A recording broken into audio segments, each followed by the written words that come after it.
un plaisir de vous accueillir dans cet amphithéâtre, d'avoir autant de monde ce soir. Je ne pense pas qu'on ait eu autant de monde depuis Étienne Klein. Ça remontait avant le Covid, c'est pour dire. On est ravis de vous accueillir. Je représente l'association Curiosity, l'association des étudiants et des étudiantes en physique.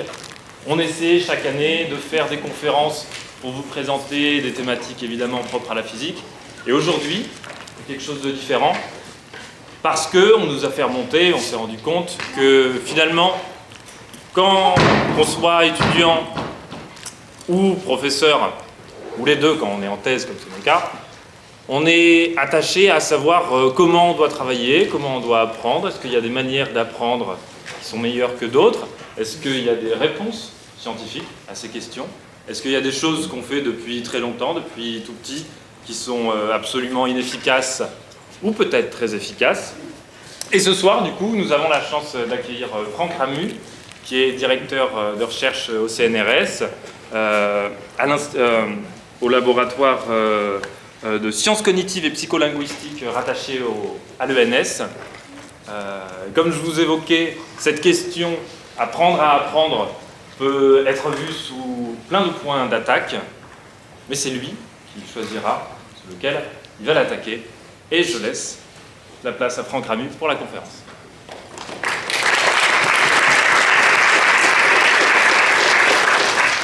Merci pour l'invitation et pour l'accueil, et bonsoir à toutes et à tous.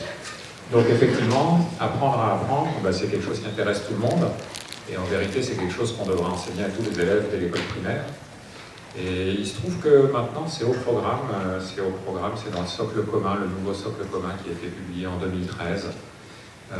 C'est explicitement dans les programmes, mais peut-être vous y avez échappé, encore que, je ne sais pas, peut-être pas pour les plus jeunes d'entre vous, mais bon, de toute façon, même encore aujourd'hui, c'est pas très enseigné, en fait, parce que les enseignants eux-mêmes n'ont pas été formés à ça. Donc, c'est pas inutile, même à l'université, de revenir un petit peu sur le sujet. Il n'est jamais trop tard pour apprendre. Surtout, vous avez encore plein de choses à apprendre, des examens à venir, etc. Donc, voilà, il n'est jamais trop tard. Eh bien, on va commencer par les petits tests. Alors, détendez-vous, ceci n'est pas noté. Non, l'idée là, c'est juste de vous faire passer 2-3 petits tests, en fait, juste 2, pour vous faire toucher du doigt une caractéristique de votre mémoire, d'accord, de votre mémoire à court terme. Voilà, je vais vous présenter 10 images. Elles vont être présentes sur la diapo pendant 10 secondes. Et donc, votre but, c'est de retenir le mieux possible cette série de 10 images. Et donc, dès que ces images vont disparaître, je vous invite à noter rapidement sur un bout de papier, ou un ordinateur, n'importe, les 10 images que vous avez vues. Okay, comme ça, on va voir combien vous en retenez. Donc, je vous laisse le temps de sortir de quoi prendre des notes. Pour ceux qui veulent jouer, si vous ne voulez pas jouer, c'est pas obligatoire non plus.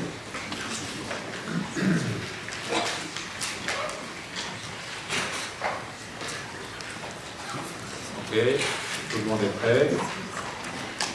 Comme je le répète, vous allez devoir mémoriser une séquence de 10 images, peu importe l'ordre. Et dès qu'elles disparaissent, évidemment quand elles sont affichées, vous ne notez rien. Mais dès qu'elles disparaissent, là vous pouvez noter votre réponse. Ok, c'est parti. 3, 2, 1.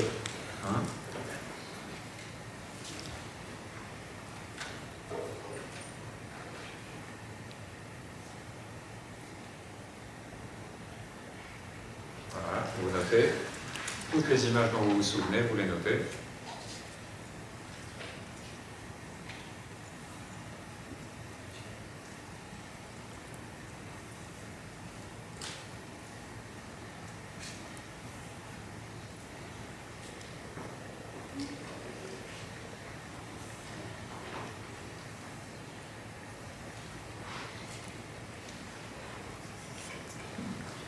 C'est bon pour la plupart d'entre vous. Ok, donc maintenant je vais afficher la correction, et comme ça vous allez pouvoir simplement compter le nombre d'images que vous avez juste. Ok, voilà, donc j'affiche la correction. Hop, bon voilà, faites le compte, comme ça vous savez chacun quel est votre score sur 10. Voilà, je ne ramasserai pas les copies. Ok, donc juste pour voir combien on avait 10. 0. Combien on avait 9. Quelques-uns. 8. 7. 6. Et donc la réponse majoritaire, c'est 7, qui n'est pas inintéressant. Ok, très bien. On va faire un deuxième petit test. Cette fois, vous allez voir 10 mots écrits. Ok, donc pareil, l'instruction est la même. J'affiche les 10 mots pendant 10 secondes. Évidemment, vous ne notez rien. Et dès qu'ils disparaissent, vous pouvez noter le plus vite possible ce que vous avez retenu. Ok, vous êtes prêts? 3, 2, 1.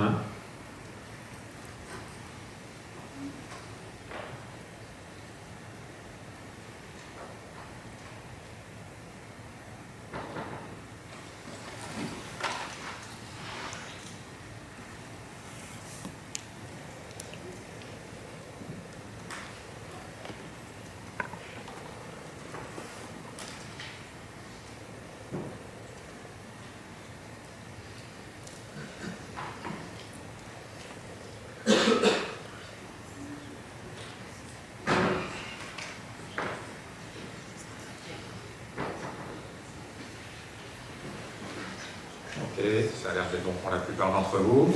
Donc j'affiche la correction et pareil, vous pouvez vous noter.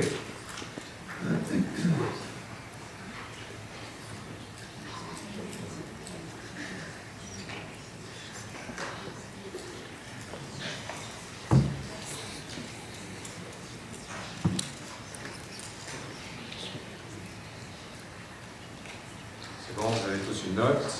Ok, alors du coup, combien on avait? 10, 9, 8, 7, 6, 5. Ah tiens, c'est marrant, donc les scores ont l'air plus faibles avec les mots. Ok, eh bien, alors on va reposer la question d'une manière différente.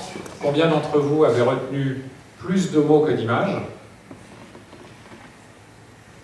Ok, et combien d'entre vous avez retenu plus d'images que de mots? Ok, donc la plupart d'entre vous avez retenu plus d'images que de mots. Parfait. Voici vos résultats. En tout cas, les résultats d'enfants de 10 ans. Donc vous voyez, ça c'est le nombre de mots retenus, donc pardon, le nombre d'images retenues par les enfants en rouge et le nombre de mots visuels en vert. Voilà, et donc vous voyez, comme les enfants de 7 ans et de 10 ans, vous retenez plus d'images que de mots. Ok, donc c'est la preuve que en psychologie scientifique, on fait des expériences et malgré la crise de réplicabilité qu'on connaît en psychologie comme dans toutes les disciplines expérimentales, eh bien, il y a des expériences qui sont quand même parfaitement réplicables. Vous venez de le prouver ce soir, bravo. Ok, donc on a ce résultat qui est connu depuis bien longtemps que dans ce genre de conditions, en tout cas, on a l'air de se souvenir de plus d'images que de mots. Alors comment interpréter ce résultat? Est-ce que, selon le dicton, il est vrai qu'une image vaut 1000 mots? Est-ce que la mémoire visuelle est vraiment intrinsèquement meilleure que la mémoire verbale?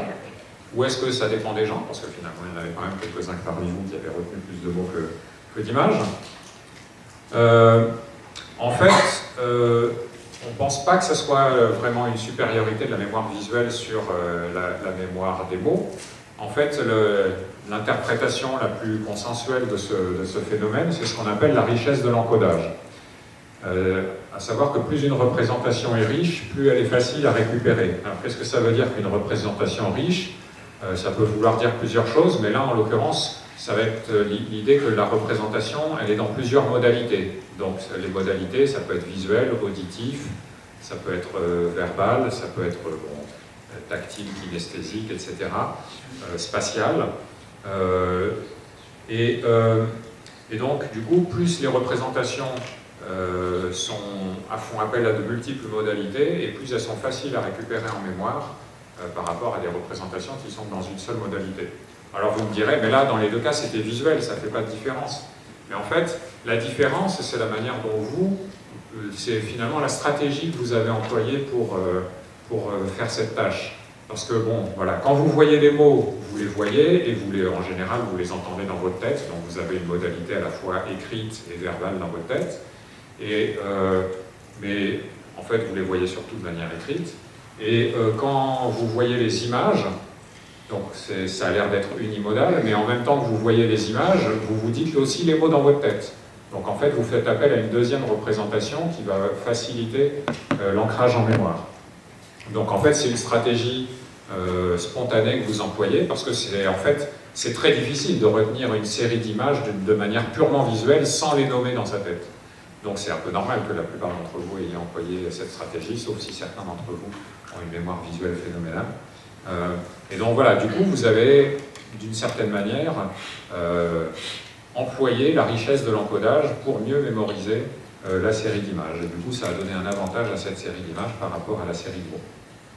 Voilà. Ça marche aussi d'ailleurs avec les émotions. On peut considérer les émotions comme une modalité encore différente parce qu'il y a des marqueurs physiologiques dans le corps qui sont associés à la représentation, et ça pourrait expliquer pourquoi les souvenirs émotionnels sont plus forts, sont plus ancrés en mémoire et sont plus faciles à récupérer que les souvenirs qui sont neutres. Voilà. Et donc du coup, ce phénomène de la richesse de l'encodage, ça nous donne quelques pistes pour améliorer la mémorisation. Et la suggestion, c'est la suivante, c'est que si vous voulez mémoriser quelque chose, vous avez tout intérêt à évoquer des représentations associées à ce que vous voulez apprendre, et notamment des représentations associées dans d'autres modalités. Donc, si vous voulez retenir des images, évoquez les mots qui vont avec. Si vous voulez retenir des mots, évoquez des images qui sont associées à ces mots. Okay. Et puis vous pouvez faire d'autres choses. Donc vous voyez du texte écrit, mais si vous faites ce qu'on appelle de la vocalisation ou de la subvocalisation, vous allez évoquer des représentations verbales, sonores, auditives. Donc ça peut être une modalité supplémentaire. Mais on peut aussi associer des gestes ou des actions. Alors là, évidemment, tout dépend des contenus à apprendre. Hein. Toutes ces suggestions ne sont pas forcément bonnes pour tous les contenus. Mais voilà, quand on apprend quelque chose de verbal, si on y met du rythme ou de la mélodie, là aussi, c'est une modalité supplémentaire qui peut aider à la mémorisation. Voilà, les lieux et les émotions. Les émotions, j'en ai parlé, c'est pas forcément quelque chose qu'on va utiliser de manière stratégique dans la mémorisation. En revanche, les lieux, oui, donc, on a une mémoire spatiale qui est indépendante de la mémoire visuelle, de la mémoire motrice, etc. Et cette mémoire spatiale, elle est assez puissante et elle peut fournir des stratégies pour la mémorisation. C'est justement ce qu'utilisent un certain nombre de personnes qui ont une mémoire apparemment prodigieuse, donc par exemple des mentalistes de spectacle, etc., qui peuvent retenir des listes très très longues et complètement arbitraires, ou les gens qui connaissent toutes les décimales de pi sur plusieurs centaines. Comment ils font? Alors ils ne font pas forcément tous de la même manière, mais la méthode la plus connue et la plus couramment appliquée, c'est celle-ci, la méthode des lieux, ou des loci, ou du palais mental. Et c'est la suivante, donc ça s'applique essentiellement quand vous voulez apprendre une liste totalement arbitraire. Hein. Évidemment, et en général, les choses que vous avez envie d'apprendre, ce sont des choses qui ont du sens, qui ont une certaine logique, qui ont une certaine structure, et dans ce cas, évidemment, c'est utile d'utiliser ce sens et cette structure pour retenir. Ça serait dommage de ne pas le faire. Mais des fois, on est obligé d'apprendre des listes qui sont un petit peu arbitraires, ou des formules, ou des choses voilà, qu'il faut juste savoir par cœur une fois pour toutes.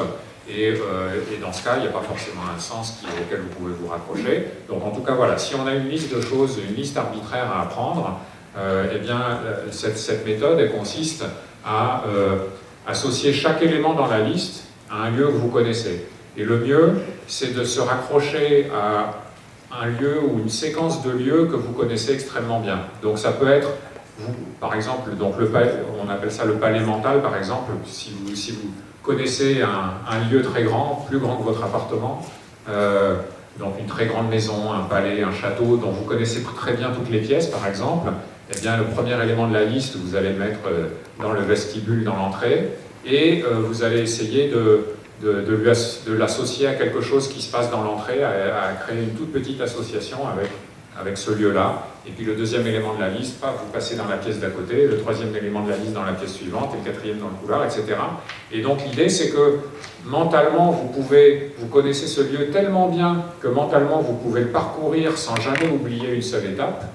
Et donc, au cours de l'apprentissage, vous allez placer un objet de la liste dans chacune de ces pièces, ou alors ça peut être le trajet entre chez vous et l'université, dans lequel il y a plein d'étapes, et vous allez le parcourir mentalement, et à un certain nombre d'endroits, vous allez poser des jalons, et vous allez poser des objets, etc. Et donc, à partir de là, ben voilà, on peut placer des séquences arbitrairement longues dans ce palais ou sur ce chemin. Mais par contre, pour arriver à récupérer l'élément, il ne faut pas juste dire, bon ben voilà, je place la décimale 5 dans le vestibule, parce qu'il n'y a pas de raison qu'elle soit placée là, donc il faut essayer de le relier avec du sens. Donc se dire, bon ben dans le vestibule, je pousse la porte, donc je vois ma main, il y a 5 doigts, donc voilà, c'est pour ça que le nombre 5 est associé au vestibule. Donc il faut se raconter une petite histoire qui va faire que c'est logique que ça soit ce nombre-là qui soit dans cette pièce-là, ou que ça soit cet objet-là qui soit dans cet endroit-là, etc.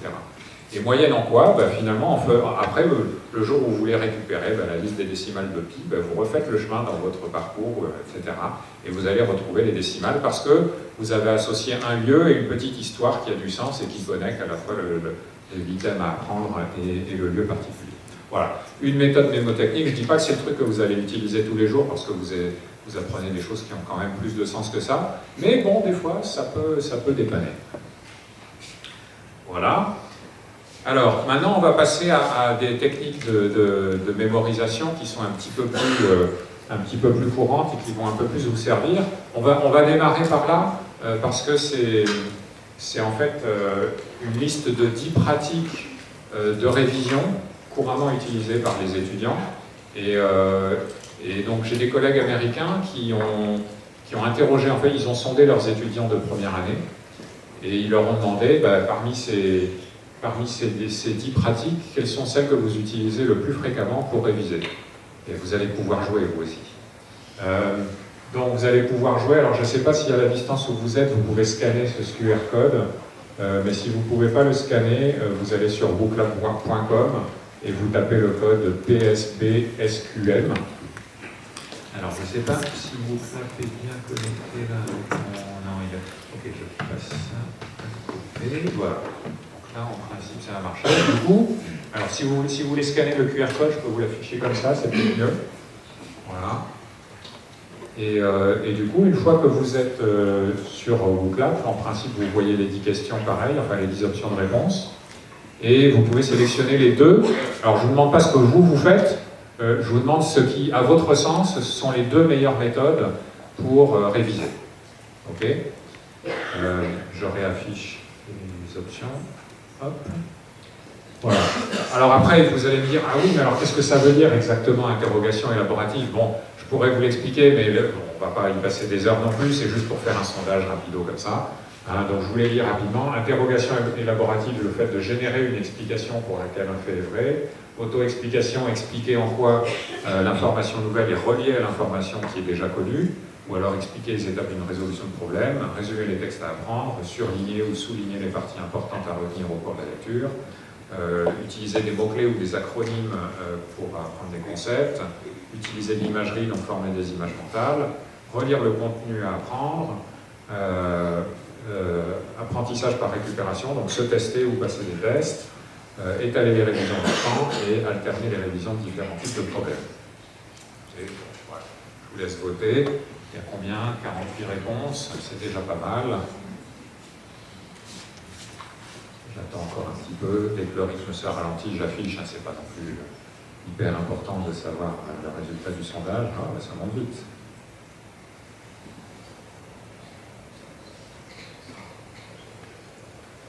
C'est bon, la plupart d'entre vous, vous avez voté. Alors, voyons un petit peu. Vous voulez monter à 100, hein, c'est ça? Oui.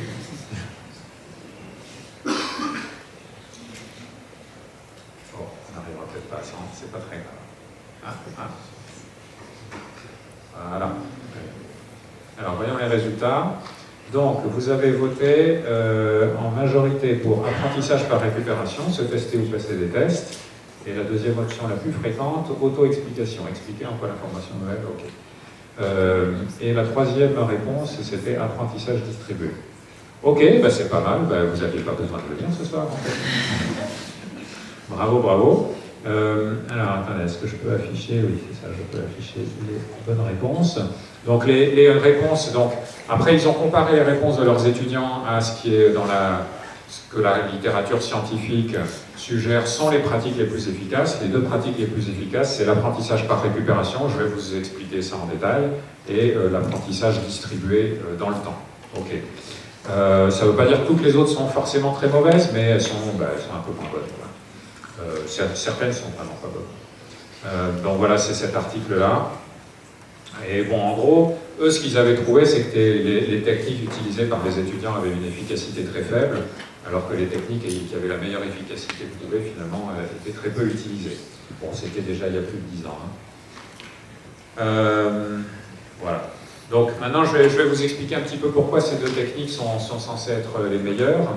Donc vous voyez, ça fait un paquet de temps quand même que certains résultats sont établis. Donc Ebbinghaus, qui était un des premiers chercheurs en psychologie en Allemagne, dès 1885, il faisait des tests, des tests de mémoire, et il avait regardé combien d'items dans une liste on se souvenait en fonction du temps qui s'écoulait. Et il avait trouvé que le nombre d'items que vous retenez décroît avec le temps. Autrement dit, qu'on oublie. Et qu'on oublie, selon une loi qui est plus ou moins exponentielle. Donc, ça, évidemment, c'est un constat qui est universel. Tout ce qu'on mémorise, on finit par l'oublier. Okay, l'oubli, c'est vraiment un phénomène incontournable de l'esprit humain. Donc, en fait, apprendre, c'est une lutte permanente contre l'oubli. Voilà. Et donc, c'est un peu ça l'enjeu, c'est apprendre d'une manière qui va atténuer la pente de cette exponentielle, et puis réviser régulièrement de manière à, quand vous êtes par là, vous révisez un coup et paf, vous allez remonter au niveau initial, voire même encore plus haut. Et évidemment, à partir de là, vous allez continuer à descendre de manière exponentielle, mais sur une exponentielle un petit peu plus élevée. Donc voilà, il faut arriver à gérer l'oubli.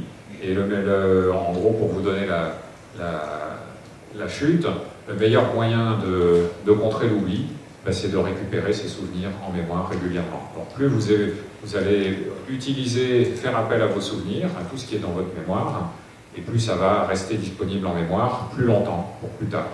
Et par contre, un souvenir qui est ancré dans votre mémoire, mais que vous n'allez jamais essayer de récupérer, lui, vous aurez de plus en plus de mal à le récupérer.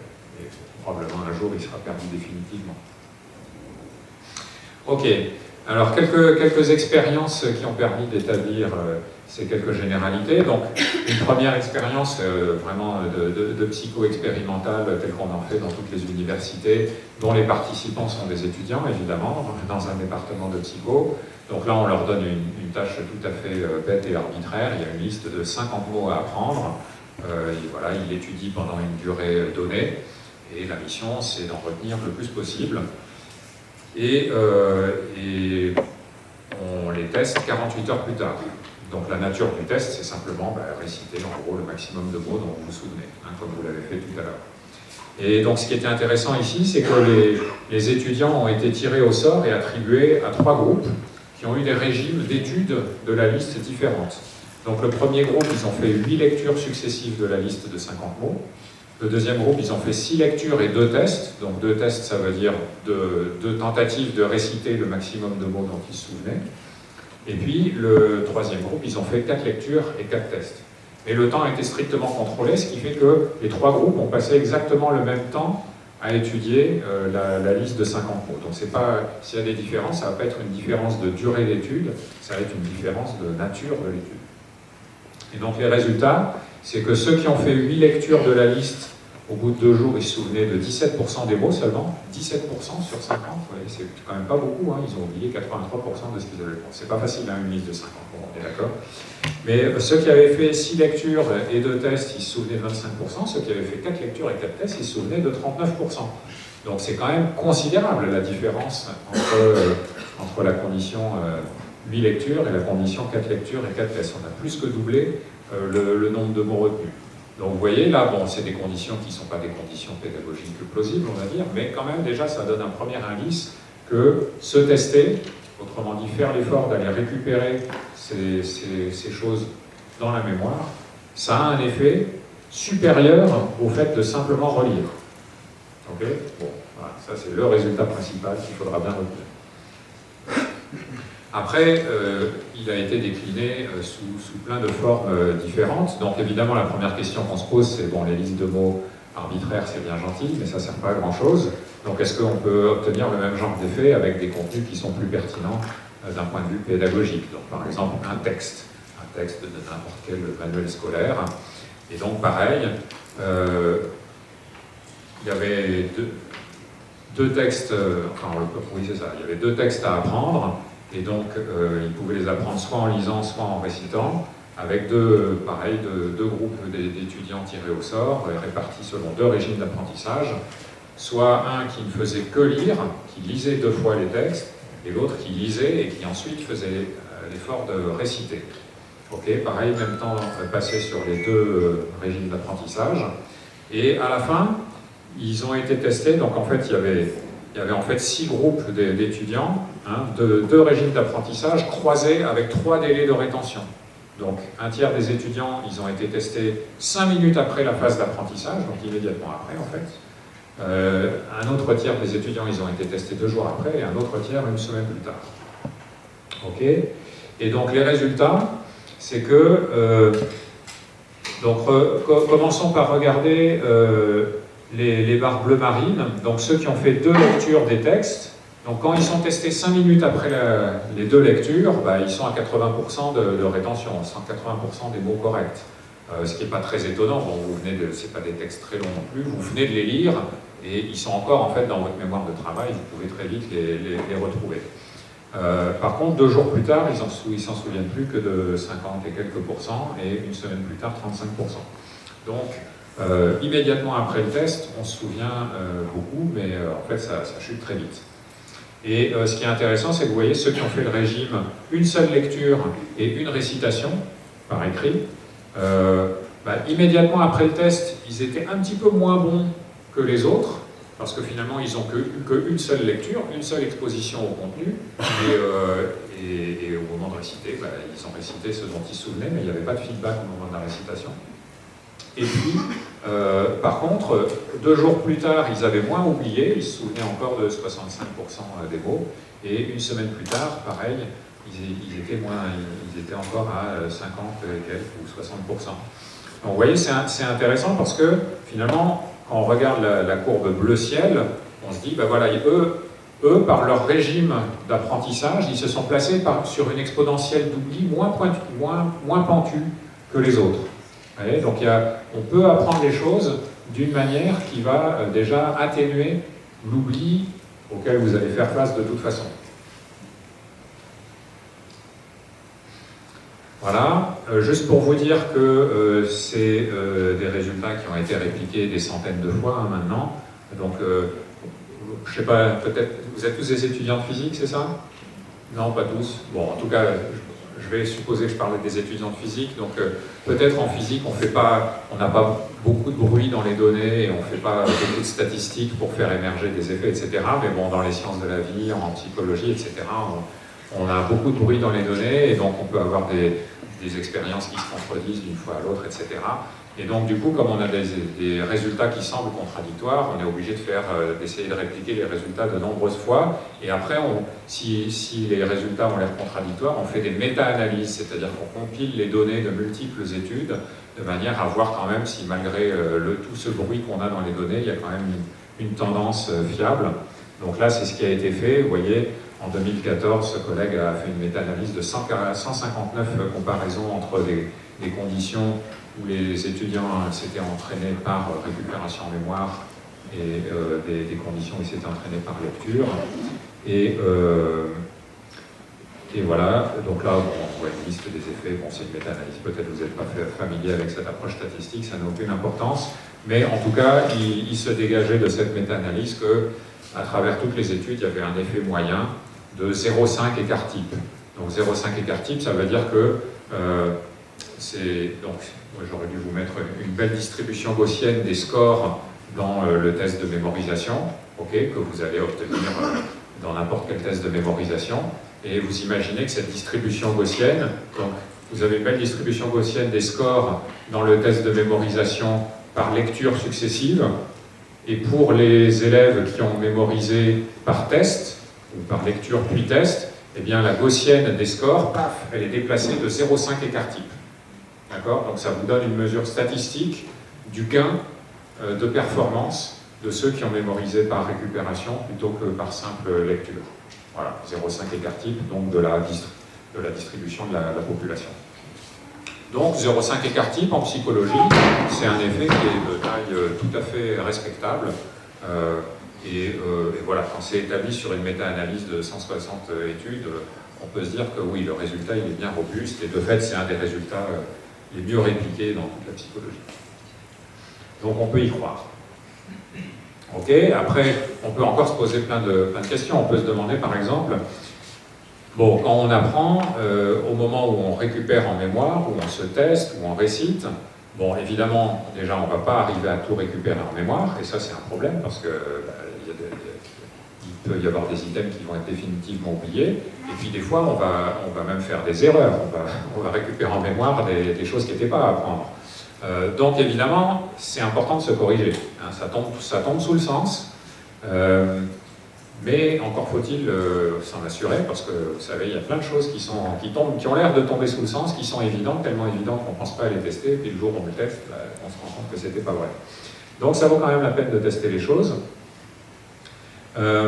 Donc là, c'est pareil, c'est à nouveau une expérience où on compare des différents régimes d'apprentissage entre différents groupes d'étudiants. Donc ça, c'est pareil, c'est un pourcentage de mots récupérés dans le test final chez des étudiants qui n'avaient fait que de la lecture. Alors là, ça devait être un texte long et difficile parce qu'ils se souvenaient que plus que de 11% des mots. Et puis, lorsqu'ils avaient des tests ou de la récitation pendant la phase d'apprentissage, ben, ils arrivaient à retenir 33% des mots, donc c'est déjà 3 fois plus. Et quand ils se testaient et qu'en plus ils avaient du feedback, eh ben, ils retenaient 43% des mots. Donc, clairement, avoir du feedback, c'est-à-dire avoir un retour sur sa performance, ou la possibilité de juste revoir le contenu et se corriger soi-même, ben oui, évidemment, ça fait gagner de la performance parce que ça permet à la fois de corriger les erreurs et de revoir les choses qu'on avait oubliées. Donc évidemment, c'est très utile de le faire, et à chaque fois que vous le pouvez, il faut le faire. Il faut toujours vérifier la correction de ce qu'on vient de réciter. Malgré tout, le résultat qui est aussi remarquable, c'est que même si vous n'avez pas de feedback, il y a quand même un effet énorme de la récupération en mémoire. Vous voyez, dans cette expérience, ils ont triplé le nombre de mots retenus juste par l'effet de récupération en mémoire, en l'occurrence juste par le fait de devoir réciter ce qu'ils venaient d'apprendre, sans avoir la possibilité de corriger, de vérifier s'ils avaient fait des erreurs et de retrouver leurs oublis. Donc ce n'est pas des conditions d'apprentissage optimales, mais malgré tout, l'effet de récupération en mémoire est très fort. Donc ça, c'est pas négligeable, parce que ça veut dire aussi que il y a des fois, vous serez obligé d'apprendre ou de réviser dans des conditions où vous ne pouvez pas vérifier, et malgré tout, ça vaut la peine de faire cet effort de récupération en mémoire, plutôt que de juste feuilleter, relire et se dire « Ah oui, c'est bon, c'est tout frais dans ma mémoire ». Ok, après on peut encore se poser d'autres questions, on peut se dire, bon, mes révisions, je ne les fais pas juste une seule fois. Voilà, j'ai une échéance à la fin du semestre, par exemple, où je vise à bien plus long terme pour ma vie professionnelle future.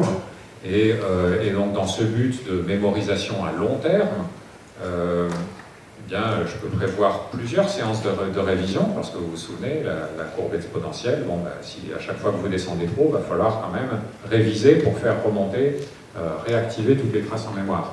Mais combien de fois il faut le faire et à quel intervalle?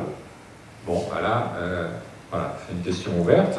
Donc, nouvelle expérience. Donc là dans ce type d'expérience, les chercheurs ont contrasté des conditions d'apprentissage qu'on appelle massées, c'est-à-dire où tout le temps d'apprentissage est concentré en une seule séance, avec les conditions d'apprentissage distribuées ou espacées, dans lesquelles on distribue le même temps d'apprentissage mais en plusieurs séances, de manière plus ou moins espacée dans le temps. Hein. À nouveau, l'idée, c'est pas de vous faire réviser 3 fois plutôt qu'une, hein, évidemment. Plus vous consacrez de temps aux révisions, plus de fois vous vous révisez, et mieux vous allez retenir. Ça, c'est évident. Mais, et donc, évidemment, il faut le faire le plus de fois possible. Mais en même temps, on sait très bien que votre temps n'est pas infini, que vous avez plusieurs sujets à apprendre, etc., et qu'il faut bien dormir des fois. Donc, voilà, le temps n'est pas illimité, et donc, étant donné le temps limité que vous pouvez consacrer aux révisions, finalement, la question, c'est comment est-ce qu'il vaut mieux le répartir? Donc là, bon, dans cette expérience, c'était en cours de langue et c'était du vocabulaire. Donc c'était des Américains, ils devaient apprendre des mots en espagnol. Et donc, si le contenu à apprendre, c'était chaque mot espagnol avec sa traduction en anglais.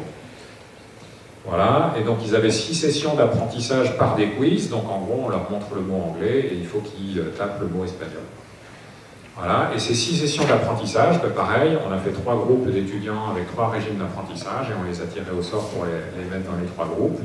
Et donc soit ils faisaient les 6 séances d'apprentissage immédiatement les unes après les autres, donc espacées de quelques secondes, soit à 1 jour d'intervalle, donc là la phase d'apprentissage durait 6 jours, soit à 1 mois d'intervalle.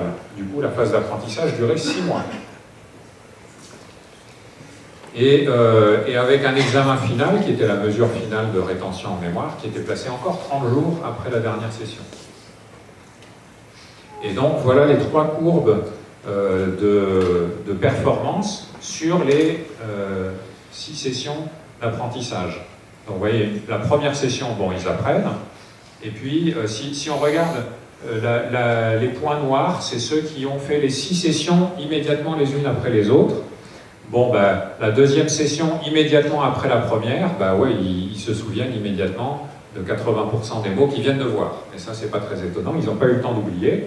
Et puis, la troisième session, qui est immédiatement après la deuxième, comme en plus ils ont revu les mots, ils s'en souviennent encore un petit peu plus. Et puis, en fait, ils atteignent, dès la 4e session, ils atteignent un plafond qui est proche de 100%. Voilà. Ceux qui ont fait les 6 sessions espacées d'1 jour, à la deuxième session, qui est 24 heures après la phase d'apprentissage, tout de suite, il y a déjà eu pas mal d'oublis, ils ne sont plus qu'à 50%.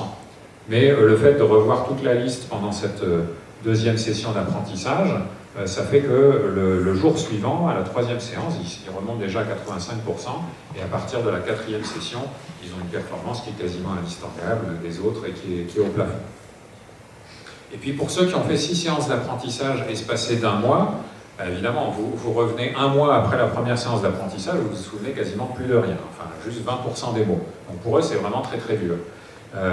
Et puis ils reviennent 1 mois plus tard, et vous voyez que déjà 1 mois plus tard, ils ont récupéré 30% de plus des mots. Donc le fait d'avoir fait cette deuxième session espacée d'1 mois, ça produit un gain important. Et puis encore 1 mois plus tard, ils sont à 70%, puis 75%, puis 80%. Donc eux, ils ont une courbe d'apprentissage qui est plus lente. Mais ce qui est intéressant, c'est la performance sur le test final qui était encore 1 mois plus tard. Et là, vous voyez que ça s'est inversé. C'est-à-dire que ceux qui avaient appris en une seule fois, ils sont retombés à 65%. Et ceux qui avaient appris sur 6 mois, au 7e mois, ils étaient, eux, au plafond de 90%. Okay. Donc évidemment, tout dépend de votre objectif. Si votre objectif, c'est de savoir pour juste après, genre vous êtes en train de réviser juste avant le contrôle, réviser plein de fois juste avant le contrôle, et pour la performance immédiate, c'est ça qu'il y a de mieux à faire. Mais si vous avez une visée qui est plus à long terme, si vous voulez vous souvenir des choses après la date du contrôle, ce qui est parfois pas totalement inutile, alors étaler les révisions dans le temps est sans doute une bonne démarche.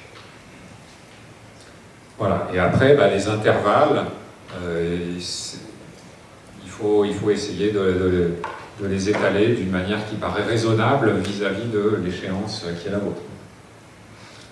Voilà, et ça aussi, c'est un effet qui, vous voyez, 0,7 écart type entre ceux qui apprennent de manière massée et ceux qui apprennent de manière espacée. Donc c'est aussi un résultat de belle taille et tout à fait raisonnable. Vous voyez, avec une étudiante, on a refait une méta-analyse de l'effet d'espacement, et nous, on trouve une taille d'effet de 1 écart type. Donc vous voyez, c'est quand même assez massif comme taille d'effet. Voilà. Donc pour résumer cette partie, donc on a vu finalement l'effet de test et les variations autour de l'effet de test. Donc quand on dit un effet de test, c'est en fait l'effet de récupération mémoire. Ce qui fait que vous soyez en train de réciter ou de faire un quiz, un QCM ou n'importe quoi, tout ce qui compte, c'est que vous fassiez l'effort de récupérer la connaissance dans votre mémoire et de la ressortir. C'est vraiment ça le mécanisme par lequel vous allez améliorer la rétention en mémoire. Donc ça peut être obtenu de plein de manières différentes, par des QCM, par des questions ouvertes ou par de la récitation. Mais en fait, plus le test de récupération est difficile, et meilleur va être l'effet sur la rétention. Les QCM, c'est bien pratique dans plein de circonstances, mais ça ne vous demande que de reconnaître la bonne réponse parmi des réponses fausses. Donc ça nécessite moins d'aller chercher les choses en mémoire par rapport à devoir sortir des réponses à partir de rien. Voilà, donc se tester ou être testé, ça renforce plus la mémorisation que de relire ou de réécouter les contenus. Voilà, c'est un résultat très solide. Un résultat que je ne vous ai pas montré, c'est que ça bénéficie non seulement aux contenus spécifiques sur lesquels vous êtes entraîné, mais ça généralise à des contenus qui sont reliés mais qui n'ont pas été testés, ce qui n'est pas inintéressant non plus. Ça s'observe en classe comme au laboratoire et sur une grande variété de contenus, des listes arbitraires, des mots, des textes, mais aussi des apprentissages procéduraux comme tirer les paniers au basket. Ouais. Donc voilà, ça marche avec tout en fait. On ne connaît pas exactement les bases cérébrales de ça, mais clairement, il y a un mécanisme universel là, dans le cerveau qui est sous-jacent à cet effet de récupération en mémoire. Voilà. Ces résultats, bon, ils sont maintenant bien connus, et d'ailleurs, vous voyez bien dans le sondage initial qu'une partie d'entre vous, quand même, les connaissez. Donc vous pouvez trouver des rappels de ça sur différents sites, en anglais, la plupart du temps, mais certains sont en français. Vous voyez ce collègue de l'université d'Amiens, il en a fait des fiches pour les élèves, pour les étudiants, donc c'est pas mal. En fait, il a traduit les fiches qui avaient été faites par ce blog Learning Scientists. Voilà. Et puis pour vous, finalement, vous-même, vous pouvez vous saisir de ces résultats de manière à aménager et optimiser finalement l'efficacité de vos révisions. Et ça peut se faire avec des outils de très basse technologie. Bon, c'est des diapos que j'ai adaptés d'une formation pour enseignants, c'est pour ça qu'il reste quelques petits trucs pour enseignants. Si j'avais su qu'il y avait autant d'enseignants dans la salle, finalement, j'aurais peut-être les gardé toutes mes recommandations pour les enseignants, mais vous pourrez les trouver ailleurs, il y a d'autres vidéos pour ça. Mais donc finalement, toutes les évaluations que font les enseignants, quelle que soit la forme, c'est une occasion offerte aux élèves de faire de la récupération mémoire. Donc c'est toujours bon à prendre, quel que soit le format, sachant qu'évidemment les QCM c'est plus facile à corriger que les longues dissertations. Mais donc pour ce qui vous intéresse vous, pour les élèves, la manière la plus simple d'exploiter l'effet de récupération en mémoire, quand on a des choses à apprendre par cœur, c'est de se faire des cartes double face, avec la question d'un côté et la réponse de l'autre. Donc ça c'est un exemple vraiment pour l'école primaire. Mais voilà, les cartes double face pour les questions-réponses, c'est vraiment le truc parfait. Mais sinon, si vous avez des contenus plus longs, etc., se tester en récitant, que ce soit par oral ou par écrit, et puis après en vérifiant pour avoir le feedback, ça marche extrêmement bien. Évidemment, ça demandera toujours plus d'efforts que de relire. Relire le cours, c'est le truc le plus facile de la Terre, et malheureusement, ça produit très très peu d'effets. Donc, il faut savoir que rien n'est gratuit dans ce monde.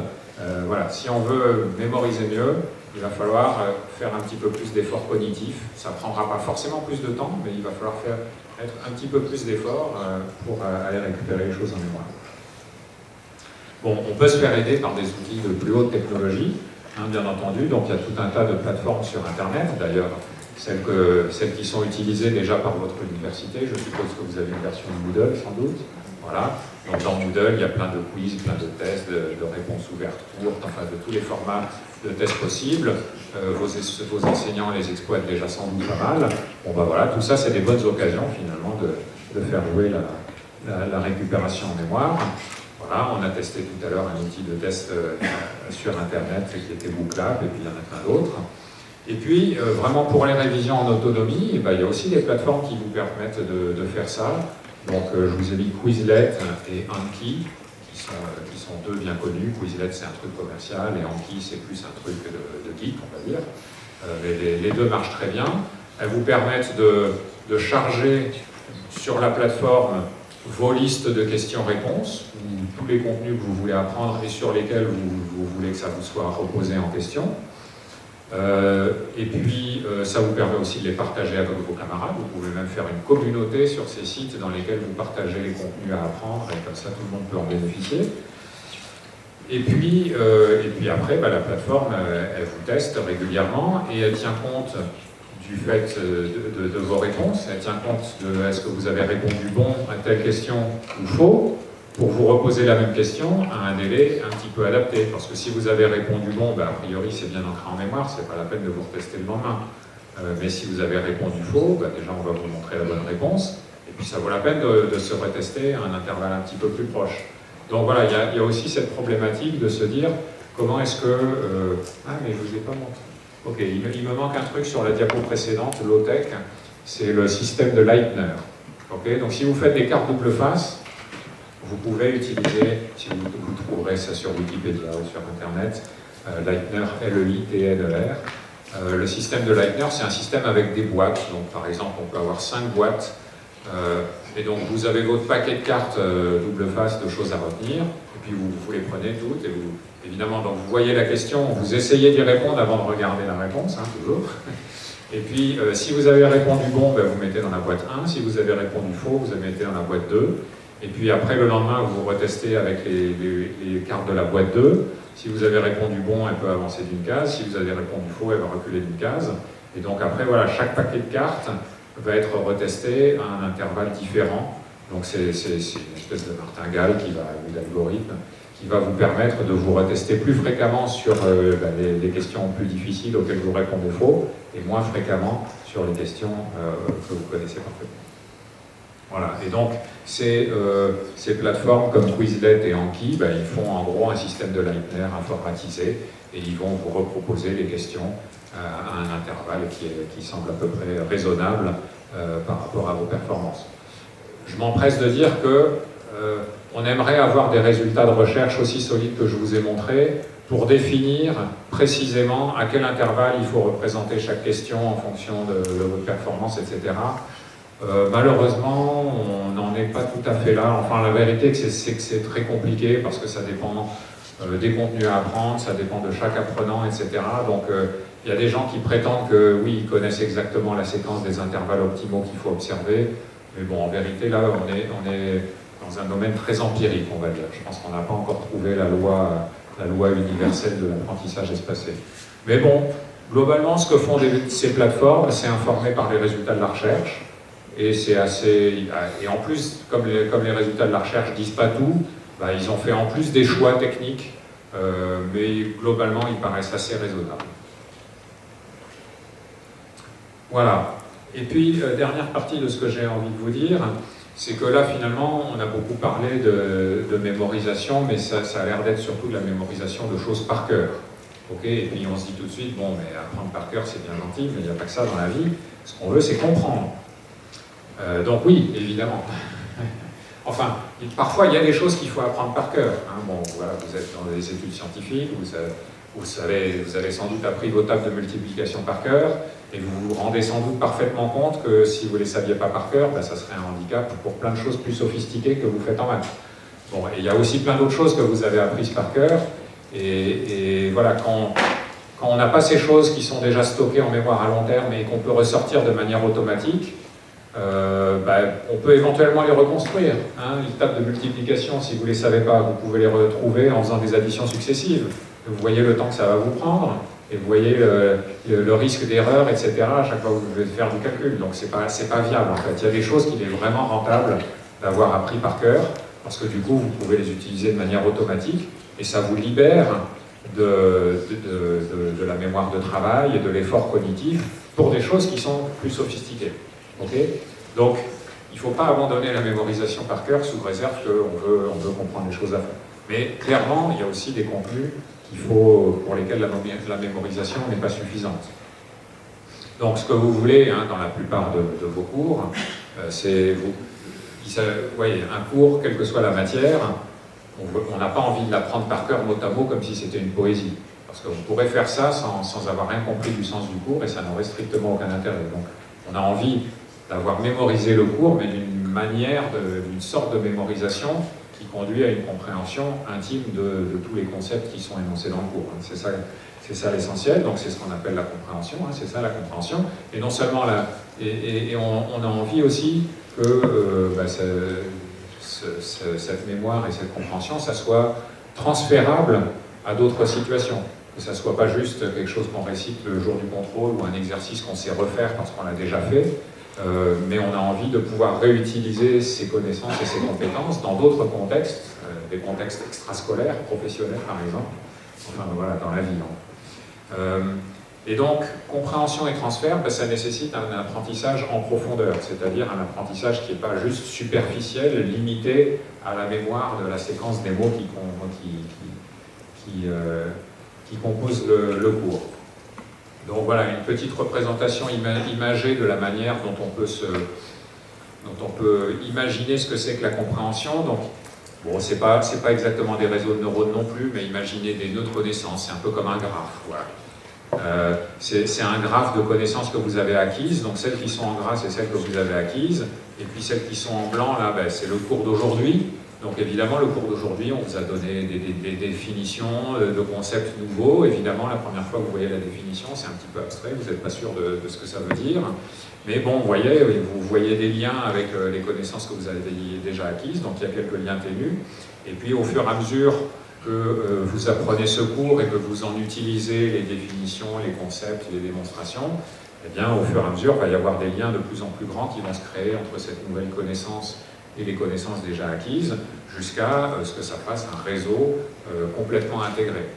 Et là, une fois que vous avez intégré ces nouvelles connaissances dans un réseau suffisamment dense qui est intégré à vos connaissances déjà existantes, alors là, on peut dire que ces connaissances-là, vous les comprenez. C'est-à-dire que vous savez les parcourir dans un sens, dans l'autre, etc. Donc, si on peut formaliser un petit peu, qu'est-ce que c'est que comprendre? C'est d'une part posséder des connaissances, parce que sans connaissance, il n'y a aucune compréhension. Avoir établi des connexions entre les connaissances, et puis à partir d'une question, être capable d'accéder aux connaissances pertinentes en utilisant ces connexions.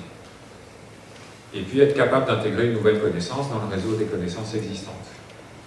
Autrement dit, et c'est ce que dit mon collègue américain Daniel Willingham, la compréhension, c'est de la mémoire déguisée. Je pense que pour vous, c'est probablement pas un message crucial, mais je le dis souvent beaucoup à des enseignants, en fait, en primaire et en secondaire. Voilà, dans certaines écoles de pédagogie, on a appris aux enseignants que apprendre par cœur, c'était mauvais, parce que la mémoire par cœur, ça n'a aucun intérêt, et que ce qui compte, c'est la compréhension. Et donc, on leur a fait miroiter l'illusion selon laquelle il serait possible que les élèves puissent comprendre des choses sans avoir mémorisé des connaissances auparavant. Et en fait, ça, c'est juste pas possible. On ne peut comprendre que ce qu'on a au préalable mémorisé. Et mémoriser va être essentiel, parce que les connaissances, c'est quelque chose de cumulatif.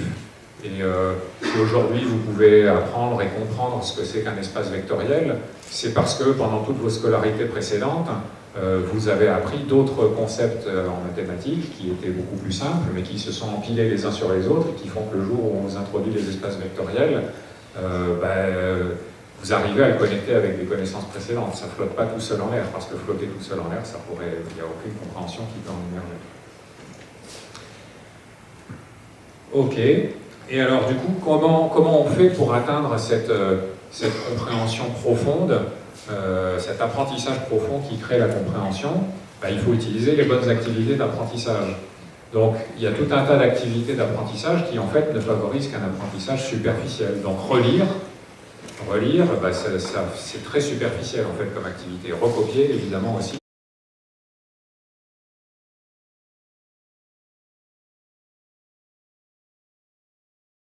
En profondeur l'information. Voilà, extraire les passages importants, réciter mot à mot. Bon voilà, tout ça c'est assez superficiel. Donc si vous êtes sur du contenu de cours qui est quand même du contenu sophistiqué, il va falloir faire plus que de l'apprentissage par cœur de la séquence de mots, et donc il va falloir utiliser des activités d'apprentissage qui sont un peu moins superficielles. Et donc ces activités, on les appelle des activités génératives. Okay, donc ça inclut le fait de réciter, mais pas réciter mot à mot, mais réciter en reformulant les idées principales, en reformulant avec vos propres mots. Okay, alors bon, en mathématiques, attention, parce que des fois, le mot à mot est important dans certaines définitions mathématiques et il ne s'agit pas de les reformuler avec des mots différents.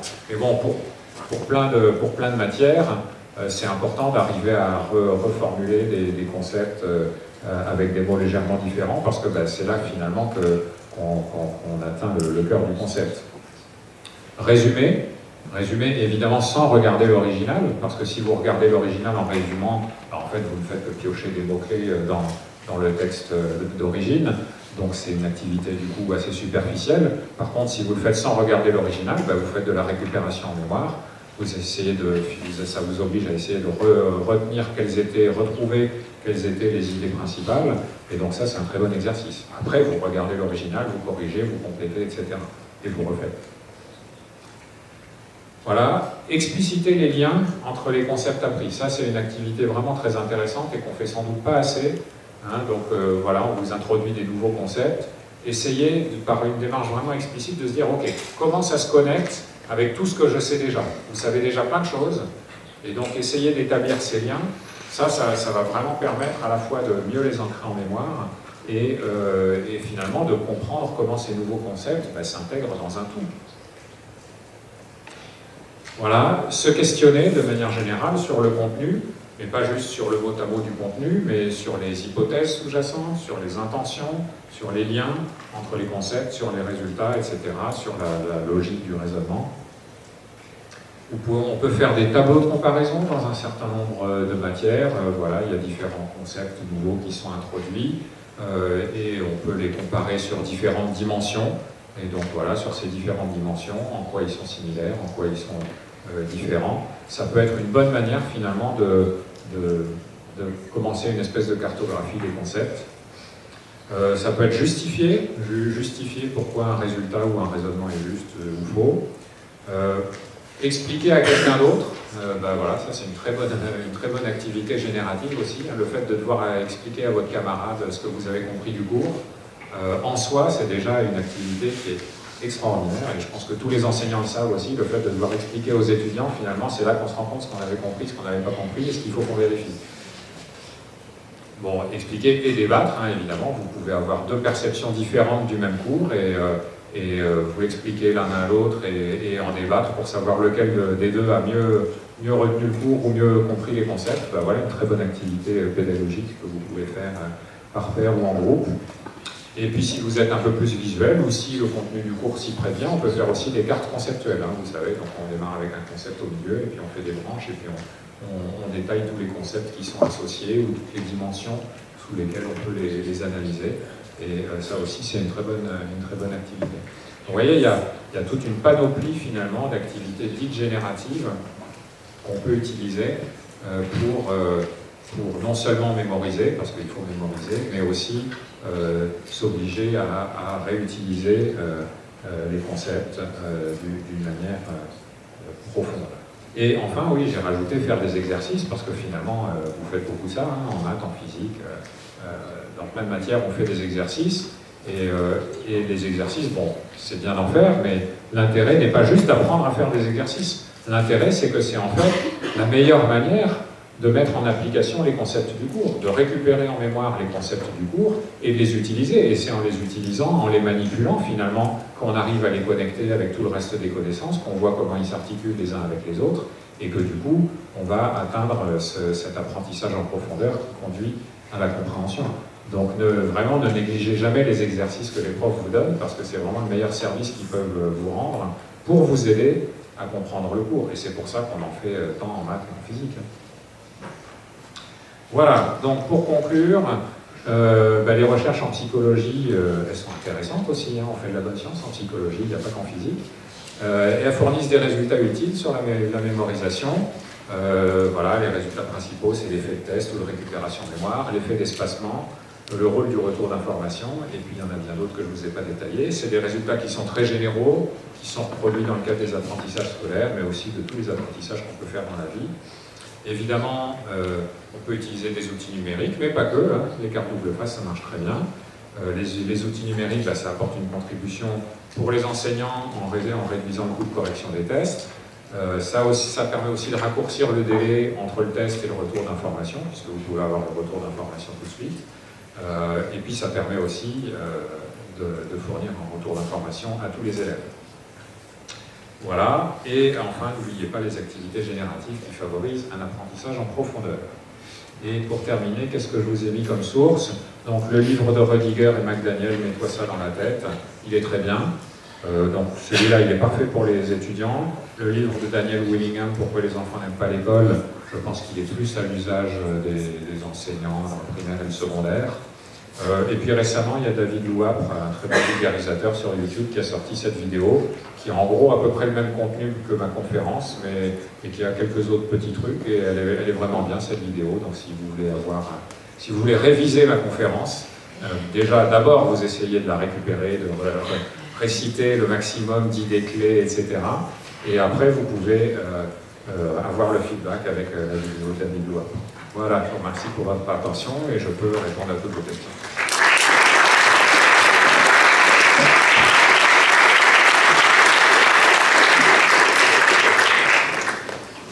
Merci beaucoup pour votre présentation. Du coup, déjà, je me sens coupable. Je ne sais pas s'il y a mes élèves dans la salle, mais désolé d'avoir mis une semaine pour faire la correction. Parce que 10% de pertes, quoi. Enfin, c'est dramatique. Bref, plus sérieusement, je vais faire passer un micro pour que vous puissiez poser des questions. Donc, je vous en prie, levez la main, je viens à vous. C'est le premier.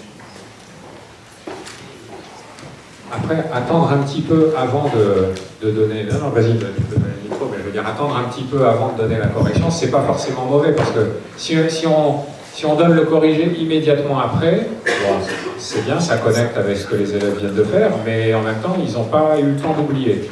En fait, l'effet d'espacement, ça vient du fait que l'effet de récupération en mémoire sera plus fort une fois qu'on a un petit peu oublié. Donc la semaine suivante, ils ont un petit peu oublié ce qu'ils avaient fait. Et là, effectivement, s'ils revoient la correction, ça va produire un effet de réactivation intéressant. Mais bon, je ne dis pas ça pour excuser les profs qui rendent des copies en retard. Merci beaucoup pour cette conférence. Et je veux vous demander, j'avais entendu que quand on prend des notes au crayon à papier, enfin écrites, on mémorise mieux que si on prend des notes par ordinateur. Est-ce que c'est vrai? Bonne question. Je l'ai entendu aussi. Je n'ai pas réussi à totalement m'en convaincre. Honnêtement, je ne sais pas. Il faudrait que je vérifie les études sur le sujet. Disons, il y a clairement cette idée que quand on écrit au stylo, bon voilà, il y a un geste graphique qui a une certaine forme, qui peut constituer une nouvelle modalité. Donc ça pourrait participer à la richesse de l'encodage. C'est un peu ça l'idée qui est derrière. Après, bon, quand on tape au clavier, il y a aussi un geste qui est différent, mais qui est quand même un geste, et qui, je ne sais pas dans quelle mesure ça peut aussi contribuer à la richesse de l'encodage, surtout si on ne tape pas très bien au clavier, c'est-à-dire de manière très consistante, c'est-à-dire que le même mot, on ne va pas forcément toujours le taper de la même manière, si vous tapez avec 2 ou 3 doigts par exemple. Donc, ouais, je ne sais pas. De toute façon,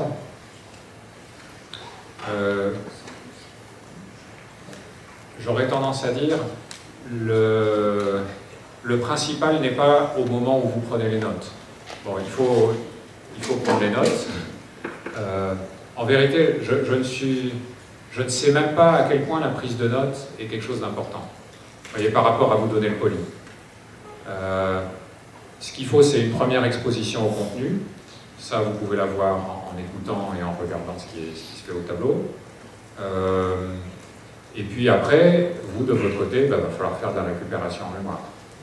Est-ce que le fait qu'en même temps qu'on est exposé, qu'on écoute et qu'on voit, on note d'une manière ou d'une autre, est-ce que ça contribue?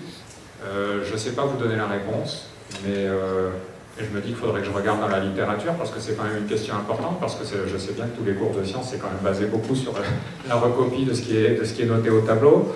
Donc s'il y a un résultat dans un sens ou dans l'autre, ça vaudrait la peine qu'on en connaisse. Ouais. Mais ouais, je ne sais pas vous donner la réponse. Moi j'avais une question vis-à-vis de l'attention et de la fatigue potentiellement. Parce que on entend des gens qui disent moi je sais très bien faire plusieurs choses en même temps, ou pas d'ailleurs. Je ne sais pas s'il y a des expériences qui montrent qui poussent dans un sens ou dans l'autre par rapport à l'attention. Oui, absolument. Donc je pourrais même vous montrer une vidéo pour l'illustrer, mais vous pourrez aller la voir sur YouTube vous-même. Donc les gens qui vous disent je peux faire attention à plusieurs choses en même temps, ils se trompent. Ils sont victimes d'une illusion cognitive. En fait, on a cette intuition quand on arrive à prêter attention à plusieurs choses en même temps, mais bon, imaginez, voilà, vous êtes en train de m'écouter en même temps que vous regardez votre messagerie, voilà. En fait, votre attention, elle est en train d'alterner entre les deux. Et elle essaye de ne pas rater des choses. Et en fait, elle en rate, inévitablement, parce qu'elle peut être focalisée que sur un point à la fois. Et donc, vous pouvez trouver sur certaines diapositives, j'ai des liens, mais pas celle-ci. Si vous cherchez sur Internet le site The Invisible Gorilla, ok, le gorille invisible, mais en anglais, theinvisiblegorilla.com, je pense. Vous tapez juste sur Google The Invisible Gorilla et vous arriverez sur le site. Et vous voyez toute une série de vidéos dans lesquelles ils ont démontré qu'on vous montre une scène visuelle et vous prêtez attention à quelque chose, et pendant ce temps, vous ratez plein d'autres trucs qui se passent dans la scène. Il y en a une version hyper classique, et puis il y en a d'autres versions successives pour ceux qui connaissent la version classique.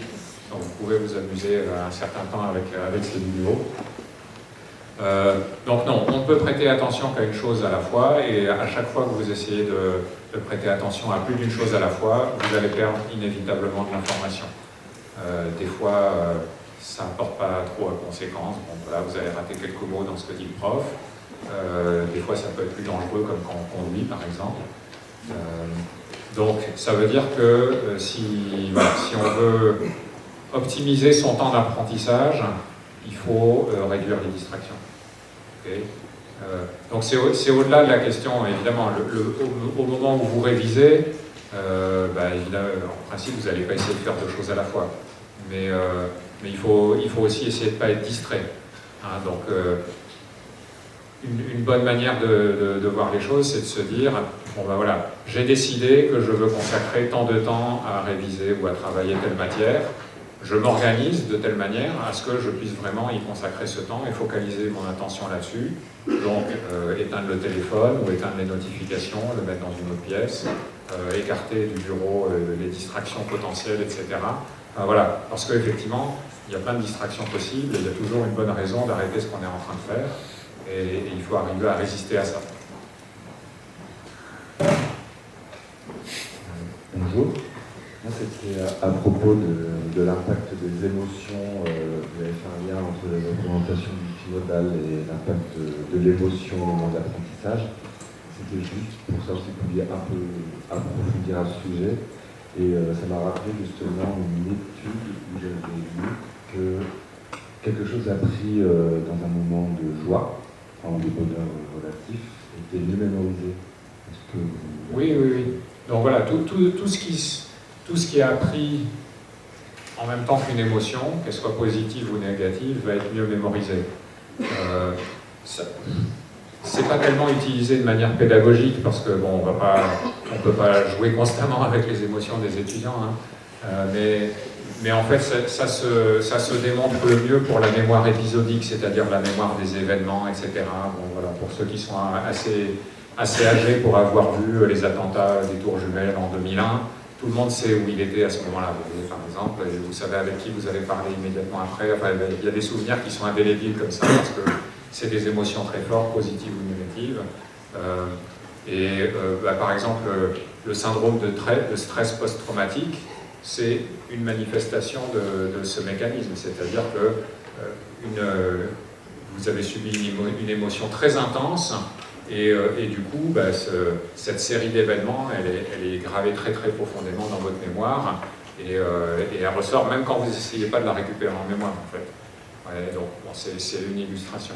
Donc ça se voit beaucoup, voilà, pour la mémoire des événements, la mémoire épisodique, mais en fait ça s'applique aussi à plein d'autres choses qu'on peut apprendre, mais c'est pas vraiment un outil viable, je dirais, pour l'apprentissage. Bonjour. J'ai une question par rapport aux langues. Est-ce qu'un individu qui parle couramment plusieurs langues, peut-être 4-5 langues, a un effet dans l'apprentissage? Un effet sur l'apprentissage et la mémoire? Donc je ne suis pas sûr de bien comprendre exactement la question. Donc est-ce que le fait de parler plusieurs langues... Est-ce que le fait de parler plusieurs langues a un effet sur la façon d'apprentissage ou la manière de retenir les choses et les sujets? Je ne sais pas. En fait, je ne vois pas un lien très clair. Parler plusieurs langues, c'est formidable pour plein d'autres raisons. Hein.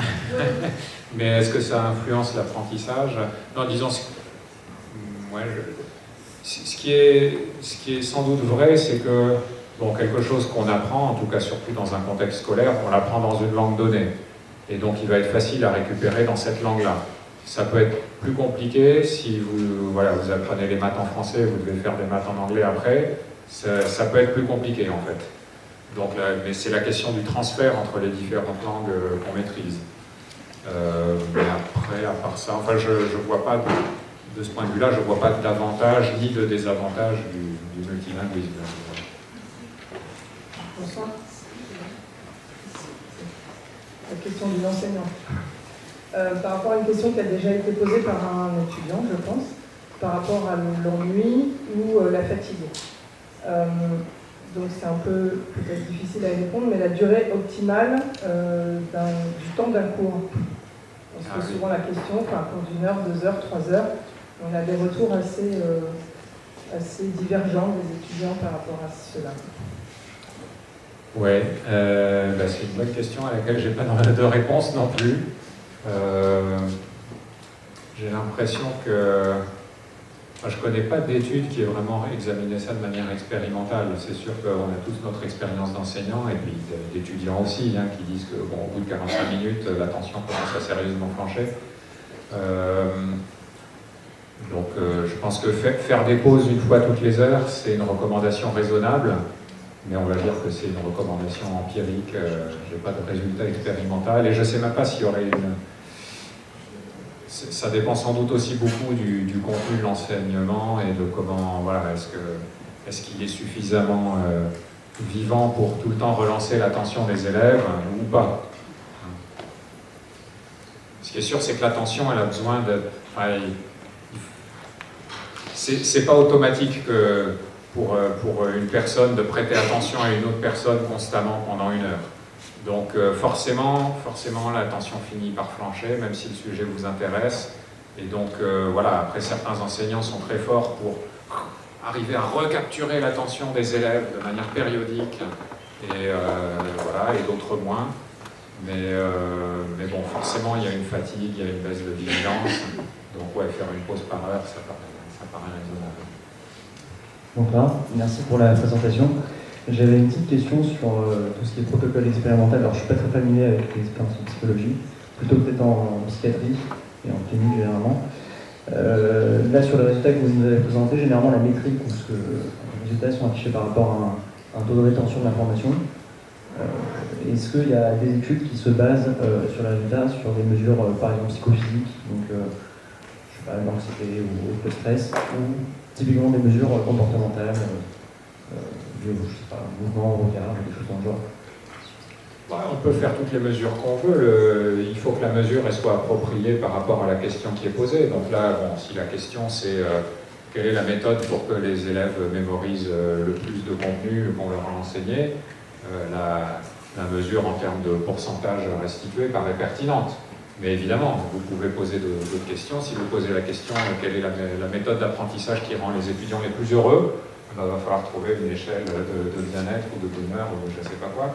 Mais ce n'est pas la question qu'on s'est posée là en tout cas. Et sur la question de la rétention Pour la rétention, enfin, Ouais, je vois pas de mesure beaucoup plus pertinente que simplement Enfin, si, disons après, en fonction du contenu, de la matière, etc., à la limite, c'est les enseignants qui savent mieux quelle est la manière de noter qui est pertinente dans leur matière. Et là, le chercheur, il n'a qu'à juste prendre cette méthode de notation qui est jugée pertinente d'un point de vue pédagogique, si jamais c'est pas un pourcentage correct d'une manière ou d'une autre. Mais en tout cas, je ne vois pas trop de raison d'aller chercher bien au-delà, sauf à avoir des questions particulières, faire des mesures particulières. Et encore une dernière. Bonsoir. Moi, je suis étudiante en biologie ici, et il y a beaucoup de choses à apprendre par cœur, justement. Et je voulais savoir, parce que je fais des flashcards, du coup, des cartes questions-réponses, et mon problème, c'est que j'en ai trop. Et que du coup, souvent, je passe à autre chose sans avoir fini en fait, de tester sur un même sujet. Et du coup, je voulais vous demander, est-ce que vous conseillez de faire des flashcards sur des détails, des concepts assez détaillés et assez précis, où il y a une réponse en un mot, par exemple, et du coup, j'ai beaucoup de cartes. Ou est-ce que ça serait plus judicieux de faire des questions sur des concepts un peu plus vastes, mais du coup qui ont des réponses plus longues, et où il faut vérifier plus en détail du coup les détails dans la réponse? Ouais, les deux peuvent se faire, hein. Les deux sont pertinents, ça dépend vraiment des contenus que vous avez à apprendre. C'est vrai qu'en biologie, il y a beaucoup de choses à apprendre et on ne peut pas tellement y couper. Après, je pense que il y a sans doute un travail à faire de tri, en fait, dans tout ce qu'on vous enseigne, là, et d'identification des connaissances qui sont vraiment prioritaires, des grands concepts, des grands principes, etc. Et puis des détails, qu'on peut retenir si on arrive à les retenir, mais qui ne sont pas non plus forcément indispensables. Bon, je sais que en biologie, il y a des longues listes de molécules, il y a des lois physiologiques d'une complexité faramineuse. Bon, la plupart des chercheurs ne les connaissent pas par cœur non plus, hein. Donc, effectivement, il y a un vrai problème de masse des connaissances, et je ne vois pas tellement... Enfin, quand ça dépasse la capacité de ce qu'on peut apprendre, je ne vois pas d'autre manière que d'essayer de faire un tri, mais un tri vraiment rationnel qui vous oblige déjà d'entrer en fait, c'est un exercice hyper intéressant à faire, d'essayer de voir les arbres de la forêt, vous voyez, quels sont les grands principes importants, et puis les trucs qui sont de l'ordre du détail. Déjà, ça permet... Enfin, on espérait que tous les cours permettent déjà de faire ressortir les choses les plus importantes. Mais voilà, c'est aussi un exercice à faire, en tout cas, voilà, d'essayer d'établir des priorités dans toutes les choses que vous avez à apprendre. Pas le meilleur tuyau, malheureusement. Bonsoir, moi j'avais une question concernant votre remarque sur la prise de notes. Parce qu'en général, lorsqu'on prend des notes quand on écoute une conférence ou un cours, c'est pour pouvoir y revenir ensuite, justement pour retrouver des choses qu'on pourrait avoir oubliées. Et je voulais savoir si vous aviez en tête des études qui comparaient justement un apprentissage juste avec l'écoute et écoute contre écoute plus prise de notes. Et qu'est-ce que ça donnait pour la restitution? Non, écoutez, je me sens coupable, j'aurais dû regarder la littérature avant de venir, mais j'ai vraiment pas la réponse. Donc je ne sais pas s'il y a des études là-dessus. C'est sûr que noter quelque chose pour ne pas l'oublier, c'est utile si on est sûr de ne pas pouvoir le retrouver en fait ailleurs. Donc il y a une alternative possible, ça serait on donne le poly aux étudiants, et puis ils l'ont ouvert sous leurs yeux pendant qu'ils écoutent le prof, et ils ne vont noter que des petites choses, des petites remarques que fait le prof qui ne sont pas sur le poly, par exemple. Ça serait une manière de prendre des notes d'une manière parcimonieuse, mais vraiment utile pour ne rien perdre. Mais ouais, écoutez, il faut que je cherche. Je regarderai, j'enverrai l'association Curiosity si je trouve des études sur le sujet, parce que je me rends bien compte que c'est pertinent quand même.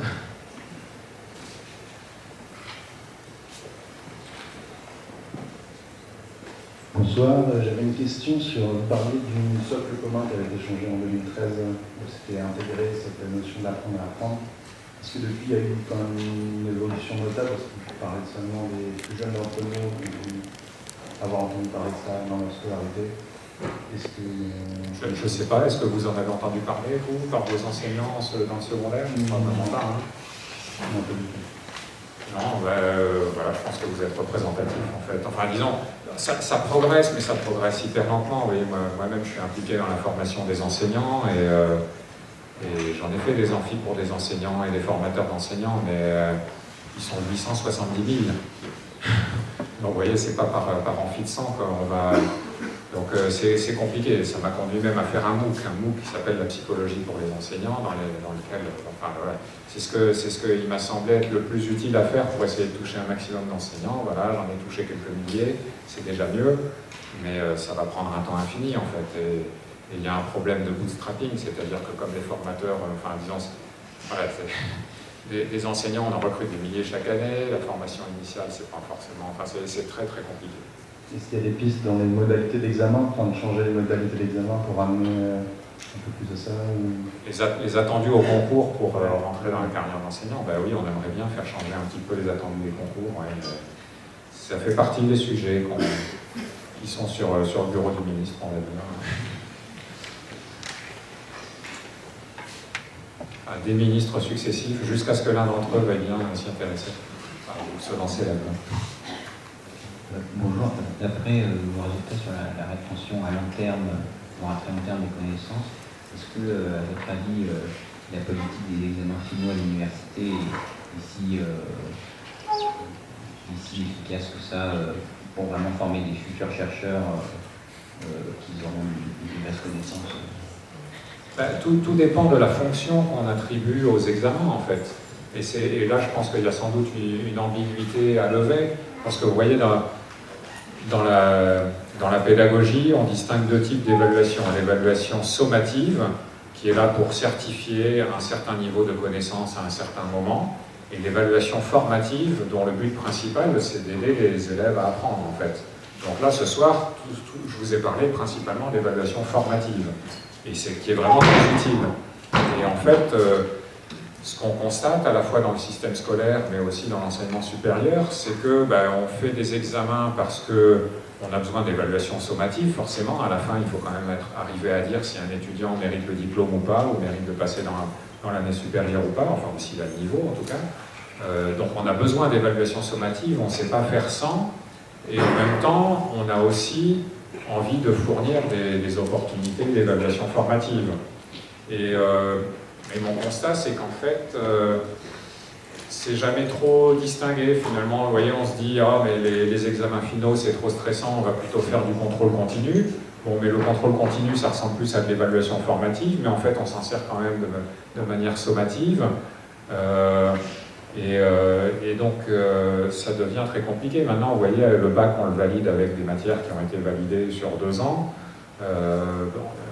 En partie et de plus en plus en contrôle continu, et du coup on est en train de pervertir potentiellement toute l'évaluation formative qui aurait pu être faite au lycée, on est en train de la pervertir avec du sommatif en fait.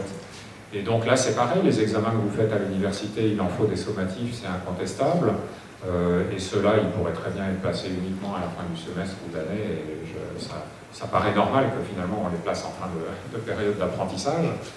Par contre, les examens qu'on peut vous proposer sur des étapes intermédiaires, eux, ils pourraient être décidés qu'ils ont une fonction uniquement formative, mais dans ce cas, qu'on ne compte pas leurs notes pour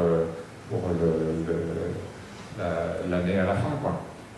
Enfin bon, je pense que je ne sais pas quelle est la bonne formule, mais je pense que tous les enseignants devraient plus se poser la question finalement. Quelle est la fonction des examens qu'on donne? Et choisissons le format des examens d'une manière qui concorde finalement avec la fonction qu'on leur donne.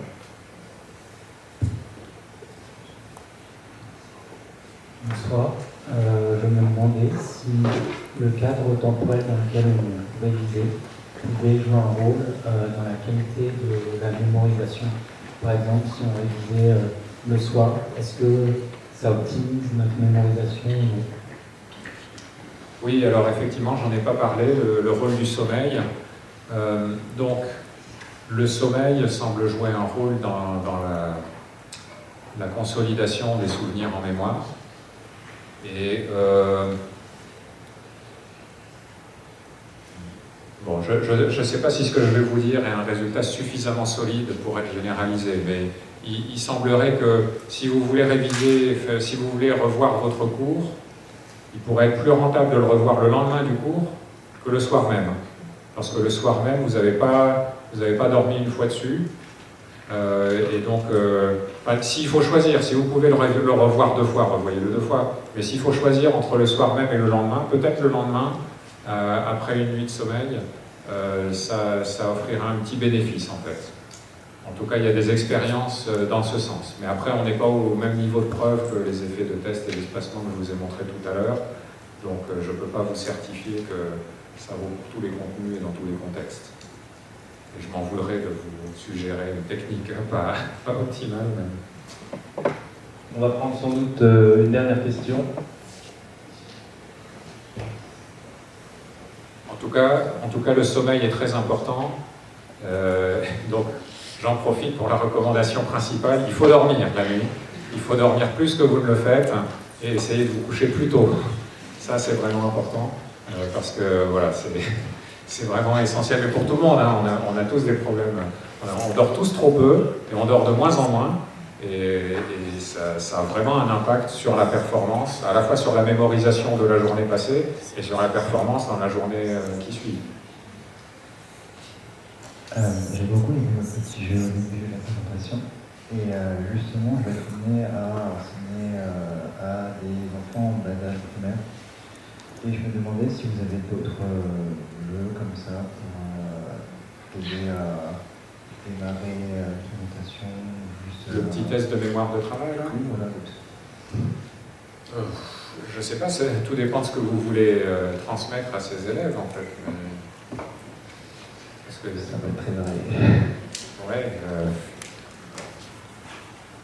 Je ne sais pas, vous voyez, moi je le fais comme ça sur mon PowerPoint, c'est rien de très sophistiqué. Hein, mais ouais, je pense qu'il faut vraiment faire en fonction de ce que vous voulez transmettre. Effectivement, arriver à questionner les élèves, les mettre en situation par rapport au contenu que vous voulez transmettre pour qu'ils se posent les bonnes questions.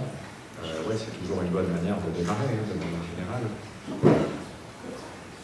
Merci. Merci à vous, à nouveau.